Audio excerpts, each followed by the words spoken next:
나와서 찬양해. 나와서 찬양해. 사랑을 주신 주 찬양해. 사랑의 우리 주님 생명 주셨네. 소리쳐 찬양해. 기쁨을 주시는 우리와 찬양의 제사 드리며 주님께 경배. 나와서 찬양해. 나와서 찬양해. 찬양해. 찬양해 주님. 찬양해 주님 우리와. 나와서 찬양해. 찬양해. 찬양해 주님. 찬양해 주님 우리와. 나와서 찬양해. 나와서 찬양해. 찬양해. 찬양해 주님. 찬양해 주님 우리와. 나와서 찬양해. 찬양해. 찬양해 주님. 찬양해 주님 우리와.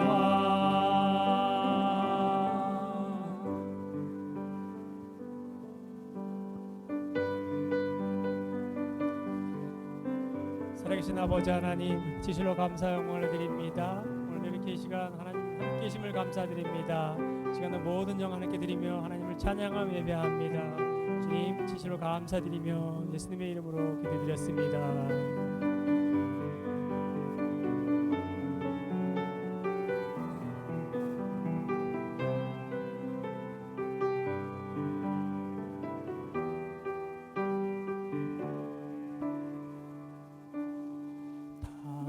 표현 못해도 나 표현하리라. 나 고백 못해도 나 고백하리라.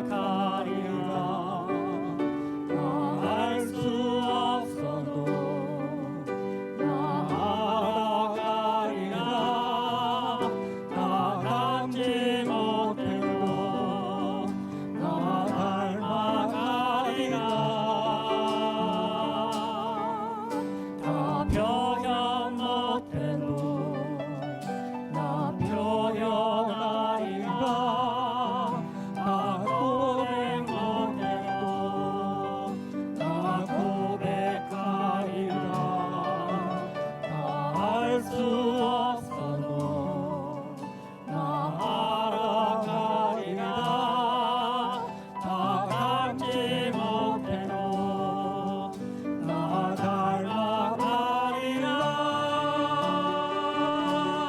그 사랑 얼마나 아름다운지. 그 사랑 얼마나 날 부럽게 하는지. 그 사랑 얼마나 크고 놀라운지를. 그 사랑 얼마나 나를 감격하게 하는. 그 사랑 그 사랑 얼마나 아름다운지. 그 사랑 얼마나 날 부럽게 하는지. 그 사랑 얼마나 크고 놀라운지를. 그 사랑 얼마나 나를 감격하게 하는. 그 사랑 그 사랑 얼마나 아름다운지. 그 사랑 얼마나 날 부럽게 하는지. 그 사랑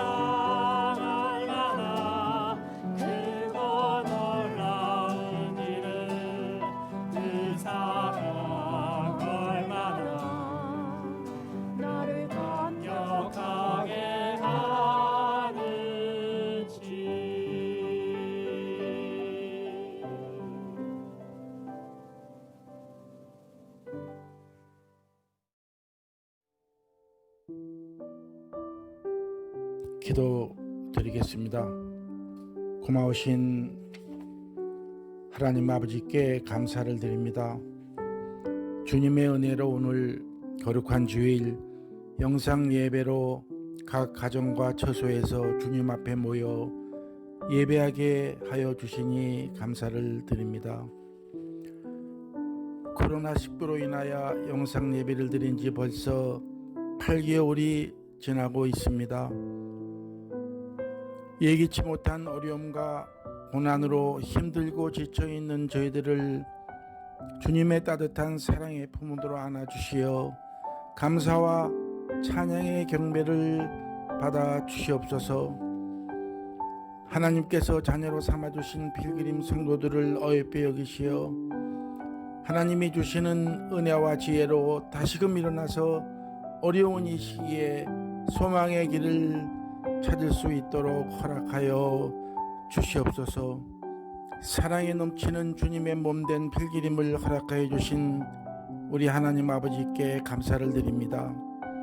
하나님의 자녀로 선택받은 것을 기뻐하며 성도 간에 서로 격려하고 칭찬하며 우리 모두 한마음 하나 되어 필기림 위에 헌신하고 봉사할 때에 그 모든 영광을 하나님께 올립니다. 기뻐 받아 주시옵소서. 온 세상이 코로나 바이러스 앞에 무너졌습니다. 저희들의 잘못을 용서하여 주시옵소서. 깨닫고 반성하고 뉘우치는 기회가 되게 하여 주시옵소서. 이 예배를 통하여 저희들을 회복시켜 주시옵고 거듭나는 은혜 베풀어 주시옵소서. 모든 것이 주님의 은혜였음을 믿음으로 고백하는 저희들 되게 허락하여 주시옵소서. 하루속히 주님의 몸된 성전에서의 정상적인 예배를 허락하시어 성도의 교제와 사랑이 넘치는 은혜 주시기를 원하며 기도를 올립니다. 영상 예배를 준비하느라 수고하고 애쓰시는 손길들을 있습니다. 주님의 교회를 쓸고 닦고 하면서 봉사하시는 아름다운 손길들도 있습니다. 기억하여 주시옵소서. 말씀을 전하시는 우리 목사님을 축복하여 주시옵고 말씀을 준비하시고 전하실 때에 성령으로 충만케 하여 주시옵소서. 필그림 성도님들의 각 가정과 일터와 우리들의 생활 속에 하나님의 은혜가 넘치도록 축복 주시기를 원합니다. 감사하며 예수님 이름으로 기도드렸습니다. 아멘.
바라보지 못했어요.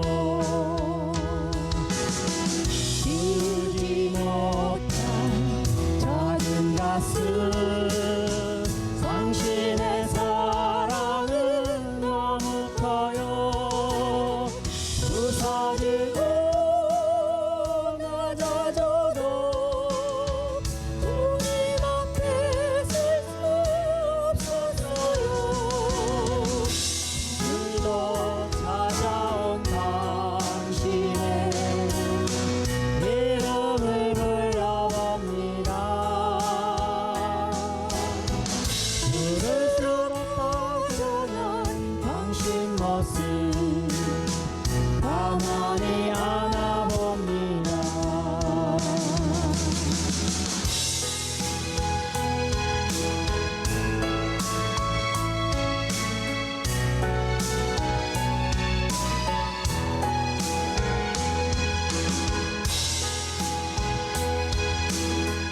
뺐어요. 어느 날 다가온 주님의 모습을 쳐다볼 수 없었어요. 따뜻한 사랑을 느꼈지만 바라보지 못했어요. 지우지 못한 작은 가슴, 당신의 사랑은 너무 커요. 부서지고 낮아져도 주님 앞에 설 수 없었어요. 이곳 찾아온 당신의 이름을 불러봅니다. 부를수록 다정한 당신 모습 가만히 안아봅니다. 부를수록 다정한 당신 모습 가만히 안아봅니다. 가만히 알아봅니다. 가만히 알아봅니다.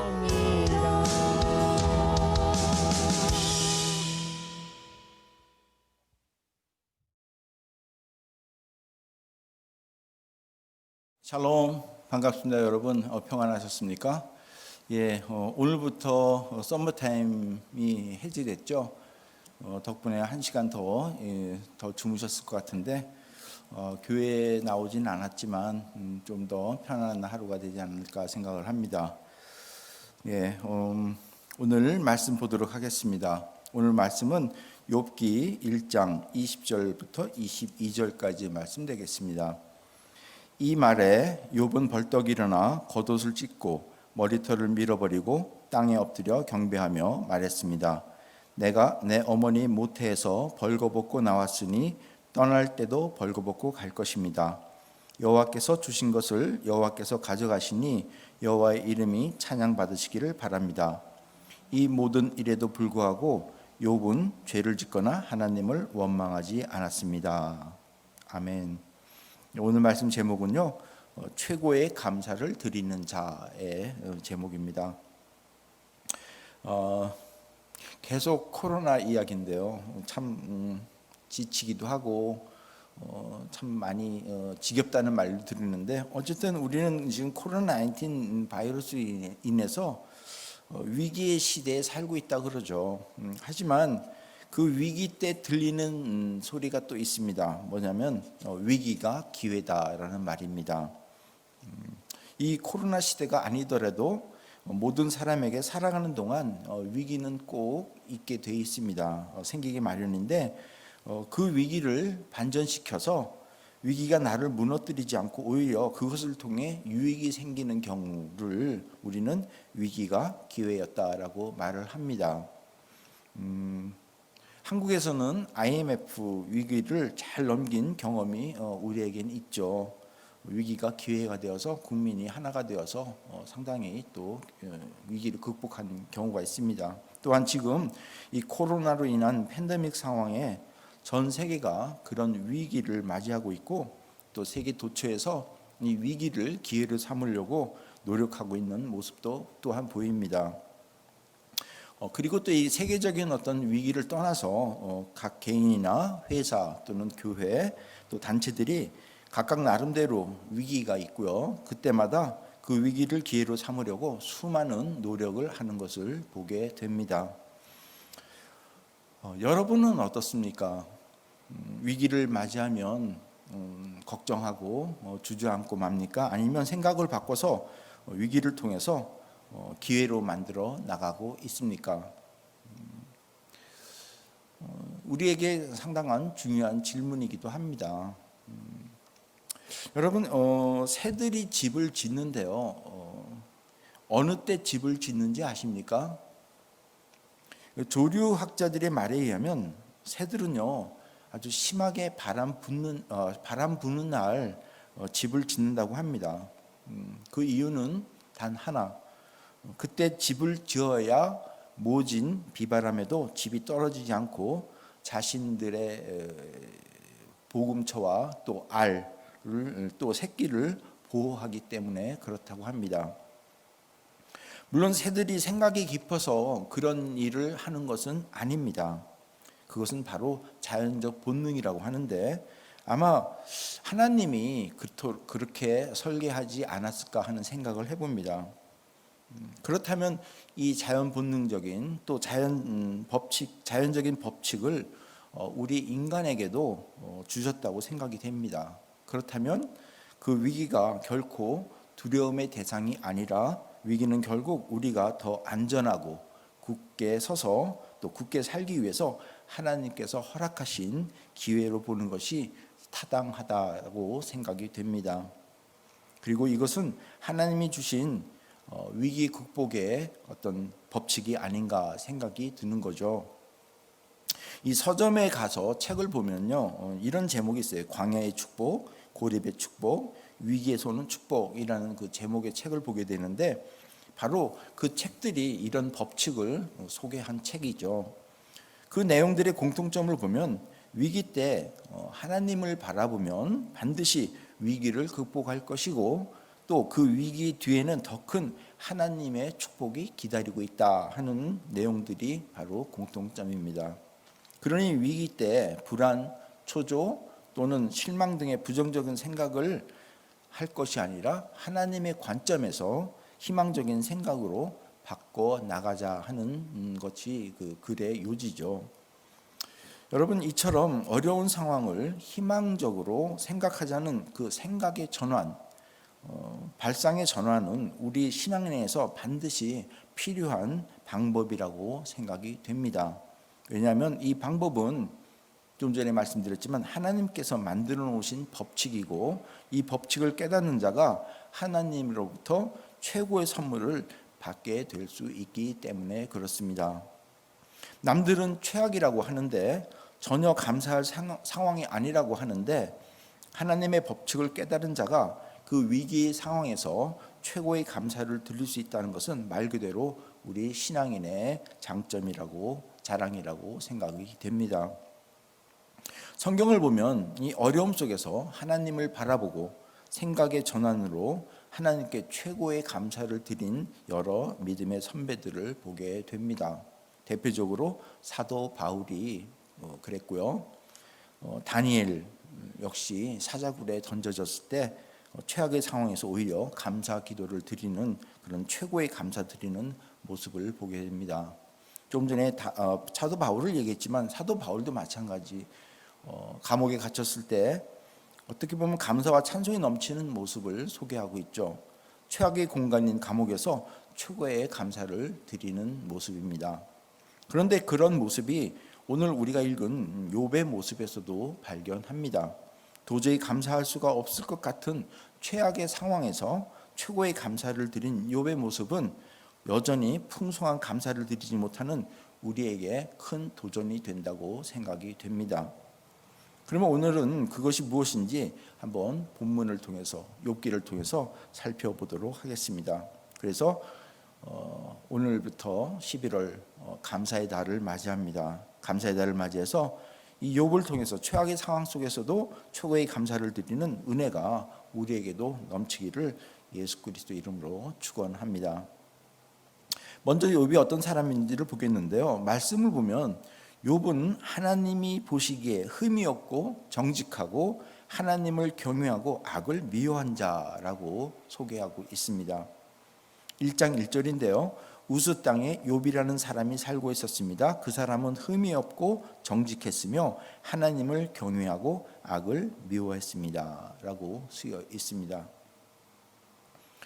그리고 이 욥은 아주 모든 것에서 풍족하고 모든 사람이 원하는 그러한 삶을 살고 있다고 소개하고 있습니다. 2절 이하 그를 설명하고 있는데요.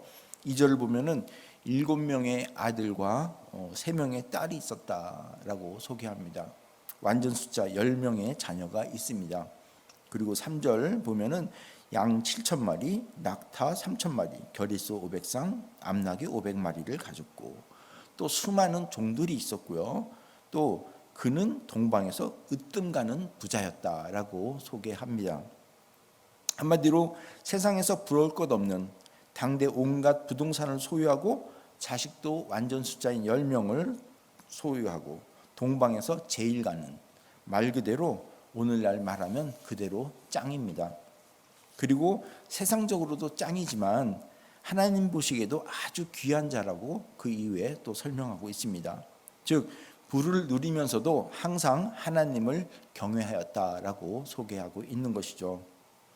사실 부자로 살면서 남 부러울 것 없이 살면서 믿음을 지키며 하나님을 경외한다는 것은 사실 쉽지가 않습니다. 왜냐하면 배가 부르면 생각이 달라지기 때문에 그렇습니다.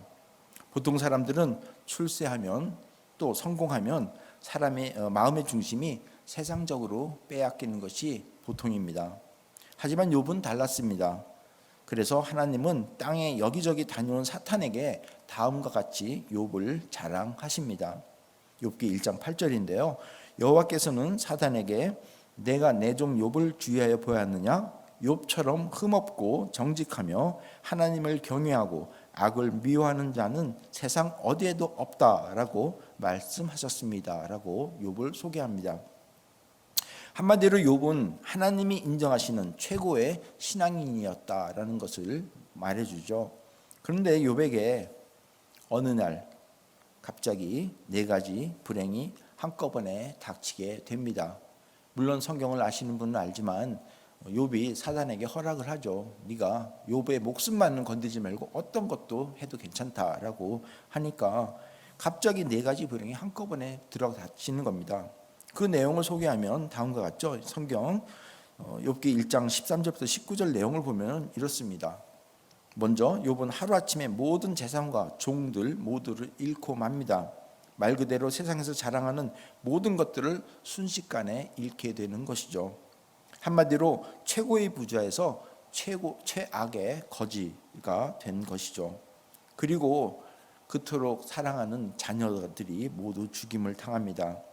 사실 모든 재산을 잃은 것도 서러운데 그토록 사랑하는 자녀들 모두가 한꺼번에 몰살당한다면 그 마음이 어떻겠습니까?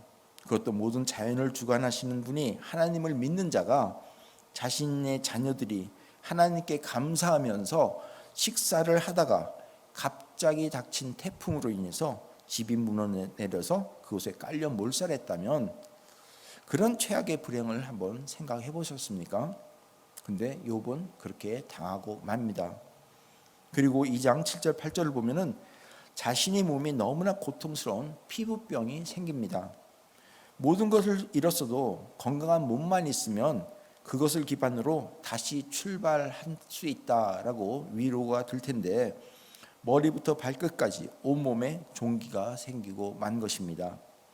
얼마나 가려웠으면 제 가운데 앉아서 질그 조각으로 자신의 몸을 긁고 있었겠습니까? 그러한 어려움이 또 닥칩니다. 그런데 그것으로 끝나진 않습니다. 재산 잃고 자식이 잃고 또 자신의 몸에 대해서 너무 고통스러워서 밤낮을 자지 못하고 온몸을 벅벅 긁어대는 남편의 모습을 바라보던 아내가 마침내 자신에게 저주의 말을 쏟아냅니다. 2장 9절이죠. 그때 욥의 아내가 그에게 말했습니다. 그래도 당신은 신앙을 지킬 것입니까? 차라리 하나님을 저주하고 죽어버려요 라고 말합니다.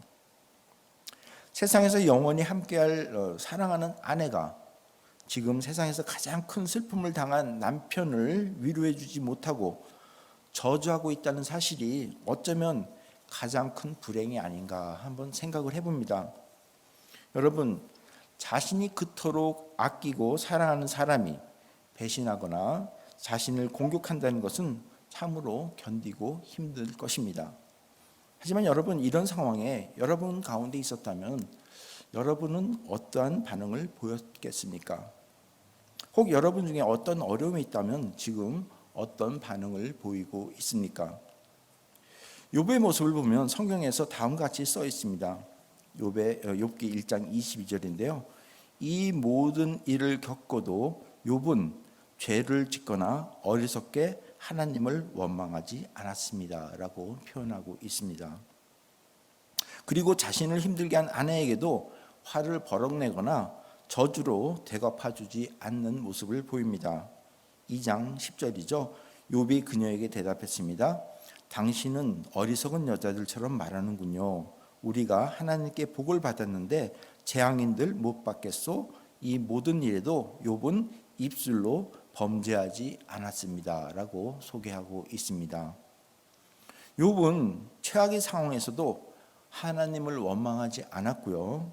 그토록 자신이 사랑하는 사람이 자신을 저주하고 공격해도 그 사람을 공격하는 것이 아니라 오히려 타이르고 입술로 범죄하지 않았다고 성경은 말하고 있는 것입니다.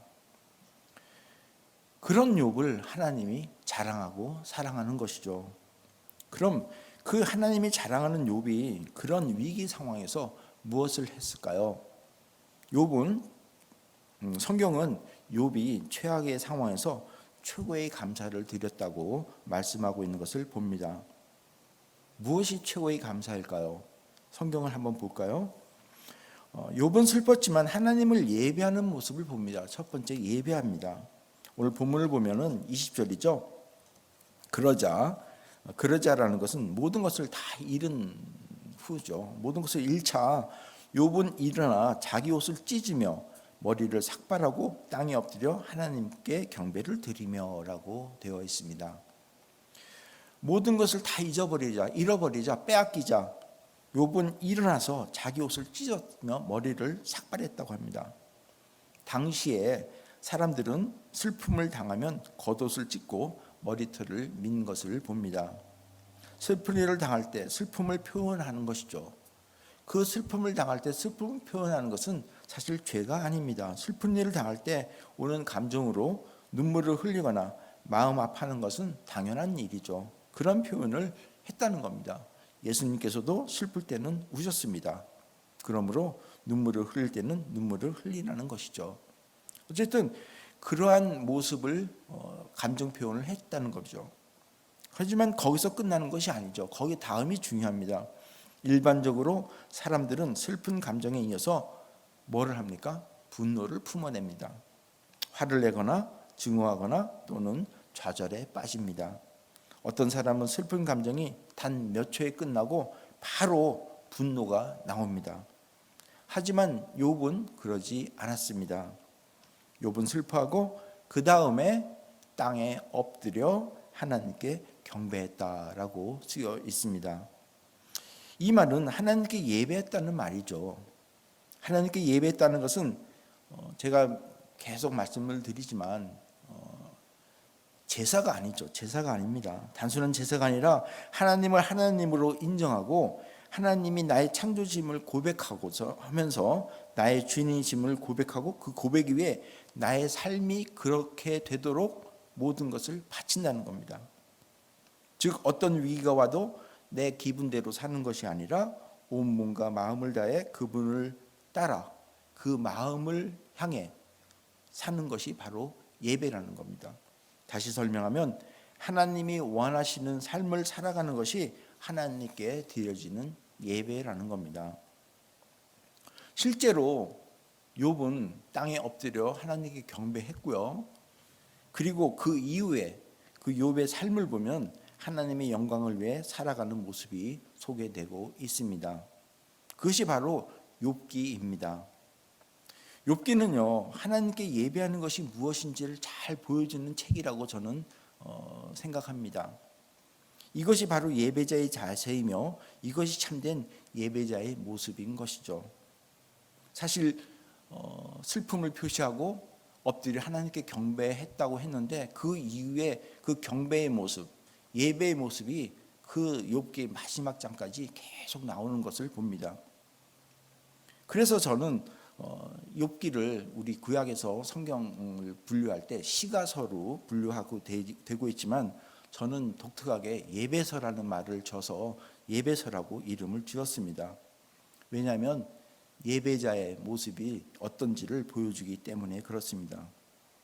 저 개인적인 생각입니다. 예배서. 사실 그래서 구약의 욥기와 신약의 사도행전은 신앙인이 어떻게 하나님을 증거해야 되는지 삶 속에서 예배자의 모습을 보여주는 책이라고 생각되어서 저는 따로 예배서라고 이름 붙여서 사실 나의 삶을 이끌어 주기도 합니다. 아무튼 이처럼 슬픔의 자리에서 앞이 캄캄한 밤을 만난 욥이 좌절하지 않고 예배자의 자리로 갔을 때 그는 최고의 감사를 드릴 수가 있었던 것입니다. 사실 바라건대 여러분들도 참된 예배자의 모습으로 참된 예배의 의미를 깨달아서 삶 속에서 하나님이 기뻐 받으시는 참된 예배자가 되기를 축복합니다. 두 번째, 욥은 하나님의 주권을 인정하고 모든 것이 하나님으로부터 온 것임을 고백하고 하나님을 찬양하는 모습을 보게 됩니다. 이것도 사실 예배자의 모습입니다. 1장 21절을 보면 다음과 같이 하나님을 찬양합니다.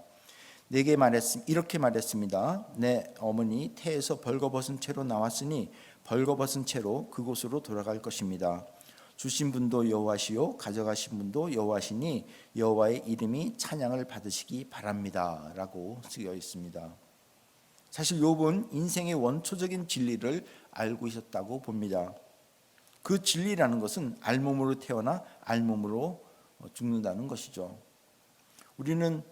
우리 어느 누구도 사실 금바지 끼고 태어난 사람은 없습니다.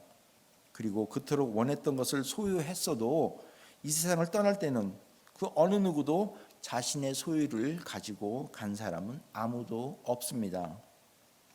욥은 이 사실을 알았기 때문에 그 많은 것을 잃고도 억울해하지는 않았습니다. 또한 하나님을 원망하지도 않았습니다. 오히려 내 어머니 태에서 벌거벗은 채로 왔으니 또 벌거벗은 채로 그곳으로 돌아갈 것입니다 라고 고백하는 것이고 그리고 하나님을 찬양하는 것이죠. 이처럼 욥은 하나님의 주권을 인정했습니다. 자신의 수고로 그토록 많은 물질과 또 자녀들을 갖게 되었다고 생각하지 않았다는 것이죠. 오히려 한 걸음 더 나아가서 하나님께서 이 모든 것을 주셨기에 거두어 가시는 것도 바로 하나님이다라고 고백하는 겁니다. 그래서 여호와의 이름을 찬양할 수 있었던 것이죠. 이게 바로 예배자의 자세라고 봅니다. 그러므로 우리는 인생에서 찾아오는 밤에도 하나님을 찬양할 수가 있어야 된다고 봅니다. 여러분, 하나님은 우리의 찬양을 원하십니다. 그래서 우리가 이렇게 예배 시간에 사실 찬양하면서 예배를 시작하지 않습니까? 하지만 그것으로 끝나서는 되지 않습니다. 우리의 삶 속에서도 그 찬양이 계속되어야 합니다. 그래서 욥은 인생의 밤중에서도 하나님을 찬양한 것이고요. 하나님의 절대적인 주권을, 섭리와 주권을 믿었기에 하나님을 찬양할 수가 있었던 것입니다. 이것이 바로 또 최고의 감사라고 생각을 합니다. 어둠 속에서도 하나님을 찬양하는 여러분이 됐으면 좋겠습니다. 세 번째, 욥은 입술로 하나님을 원망하지 않았습니다. 22절을 보면 다음같이 써 있습니다. 이 모든 일을 겪어도 욥은 죄를 짓거나 어리석게 하나님을 원망하지 않았습니다 라는 말씀입니다. 여기에서 이 모든 일이란 욥이 당한 모든 고난을 말하죠. 아무리 신앙 좋은 사람도 하나님께서 하시는 모든 일을 다 수긍하고 따르는 것은 사실 쉽지가 않습니다. 우리 인간에게는 마음이 들거나 심기가 불편하면 토를 달고 따지는 습관이 있기 때문에 그렇습니다. 하지만 욥은 하나님께서 하시는 일에 대해서 결코 실수가 없음을 인정하셨습니다. 실수가 없으신 하나님을 믿었기 때문에 그렇습니다. 그렇게 하나님을 향하여 원망하지도 않았고요. 슬픔의 와중에서도 입술로 범죄하지 않았습니다. 심지어 자신의 아내가 하나님을 욕하며 죽어라 라고 저주의 말을 할 때도 아내를 공격하거나 비난하거나 같이 저주하는 등 입술로 범죄하지 않은 것을 보게 됩니다. 사실 우리는요, 고난을 당했을 때 또 이해되지 않는 일이 내 삶 속에 일어났을 때 제일 먼저 범죄하기 쉬운 것이요, 입술의 죄입니다. 나도 모르게 입술을 열어서 상대방을 비난하거나 또는 공격하거나 또는 하나님을 원망하기도 합니다. 대개 어떤 억울한 일이나 남에게 오해받은 일이 듣게 되면 사람들은 변명하기가 바쁩니다. 그러다 보면 나는 잘났고 상대방이 잘못했다는 말을 하게 되고, 그러다 보면 결국 입술로 죄를 짓게 되는 경우가 많습니다. 그리고 때론 하나님을 원망하고 또 하나님의 이름을 욕되게 만들기도 합니다. 그런데 욥은 그러지 않았다는 것입니다. 사실 우리가 살다 보면 나도 모르게 이렇게 입술로 범죄하는 경우가 있습니다. 아니, 꼭 상대방이나 하나님을 원망하는 것만 입술로 범죄하는 것은 아닙니다. 우리말로 하나님을 원망하지 않았을 뿐이지 엉뚱하게 시대를 원망하거나 또 상황을 원망하거나 또 부모를 원망하고 또는 남편, 아내를 원망하고 내 이웃을 원망하고 나의 주변을 사람들을 원망한다는 것, 이것은 바로 하나님의 역사하심을 부인하고 하나님을 원망하는 것과 뭐가 다르겠습니까? 우리가 하나님께서 역사하심을 인정한다면 나에게 주어지는 상황, 나에게 주어진 모든 여건들이 원망으로 하는 것이 아니라 욥처럼 모든 것이 주님께서 왔으니 또 주님이 취할 것을 우리가 고백하면서 나가는 것이 당연하다는 것이죠. 하지만 욥은 인생의 밤을 만났을 때 하나님을 원망하지 않은 것을 봅니다. 이것이 바로 최악의 상황을 맞이한 인간이 할 수 있는 최고의 감사의 것이라고 봅니다. 이런 최고의 감사가 우리 모두에게 있기를 예수 그리스도의 이름으로 축원합니다. 사실 제가 이렇게 여러분에게 최고의 감사 있기를 축원하는 이유가 있습니다. 하나님의 놀라운 은혜가 넘치기 때문에 그렇습니다. 최고의 감사가 있는 자에게는 하나님의 놀라운 은혜가 넘친다는 것입니다. 그것이 바로 하나님의 복이죠. 욥기를 보면 이렇게 최악의 상황에서 최고의 감사를 드렸기 때문에, 참된 예배자가 되었기 때문에 욥은 하나님으로부터 최고의 복을 받게 되는 것을 봅니다. 이제 최악의 상황에서 최고의 감사를 드린 욥은 예전에는 귀로만 듣던 하나님을 이제 눈으로 보게 되는 영광을 누립니다. 욥기 마지막 장 42장을 보면 5절에서 고백합니다. 42장 5절입니다. 주님에 대하여 귀로 듣기만 했는데 이제 저는 주를 눈으로 직접 보았습니다. 라는 말씀입니다. 이뿐만 아니라 최고의 감사를 드린 욥은 모든 공경에서 벗어나 갑절의 복을 받는 영광을 누리게 됩니다. 욥기 42장 10절이죠. 욥이 자기 친구들을 위해 기도한 이후에 여호와께서는 그를 다시 한번 번성케 하셔서 그에게 전보다 2배나 많은 복을 주셨습니다. 라고 쓰여 있습니다. 욥은 고난 중에 있으면서 오히려 자신을 향해 손가락질한 친구들을 원망하는 것이 아니라 하나님께 그들을 용서해 달라며 그들을 위해 기도하는 모습을 봅니다. 보통 감사 조건으로는 도저히 할 수 없는 행동이기도 하죠. 마치 예수님처럼, 그리고 지난번에 제가 설교한 스데반도 마찬가지입니다. 바로 이것이 예배자의 자세라고 봅니다. 이전에 하나님을 욕하고 죽으라며 저주했던 아내와의 관계도 회복시켜 주십니다. 그 아내를 통해 다시 7의 아들과 딸 셋을 얻는 복도 누리게 됩니다.